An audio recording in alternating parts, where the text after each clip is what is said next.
தீபக் பாண்டி சகோதரர் கேட்டிருக்கீங்க. ஆனா how to Impress girls love and marriage.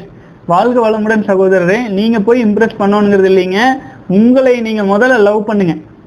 பேசிக் உங்களை நீங்க லவ் பண்றீங்கன்னா என்ன, உங்களுடைய வாரிசுகளை முதல்ல லவ் பண்ணுங்க.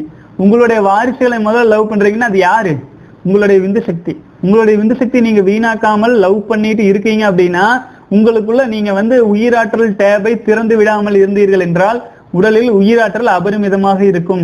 உடலில் அபரிமிதமா உயிராற்றல் இருந்துச்சு அப்படின்னா என்ன ஆகும்?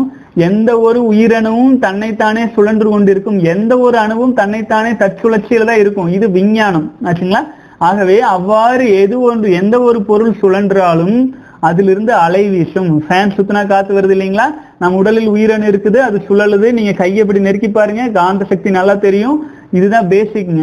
நீங்க காந்த தன்மையுடைய மனிதராக மாறினீங்க அப்படின்னா உங்களுக்கு என்னென்ன தேவையோ அது தானாக உங்களை நோக்கி ஈர்ப்பாக வரும். உங்களை நோக்கி தானாக வந்த பொருள் உங்களோடு நிலைத்து நிற்கும். நீங்களா விரட்டி விரட்டி போற பொருள் என்னைக்கு இருந்தாலும் ஒரு நாள் பிச்சுட்டு போயிடும்.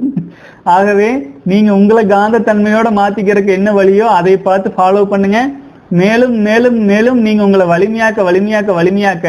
வலிமையாக்குறது அப்படின்னு நான் சொல்ல வர்றது போய் ஜிம்முக்கு போய் எக்ஸசைஸ் இல்லைங்க. உங்க விந்து சக்தியை வீணாக்காது நீங்க காக்க காக்க காக்க உங்களுக்கு அபரிமிதமான வலிமை சேரும். உங்களுக்கு தேவையான பொருள் அது பெண்ணோ பொண்ணோ நிலமோ பூமியோ வீடோ வேலையோ எதுவாக இருந்தாலும் தானா உங்ககிட்ட சேர்ந்துரும் சகோதரரே. ஆகவே மன உறுதியோட தைரியமா வாங்க. வாழ்க வளமுடன்.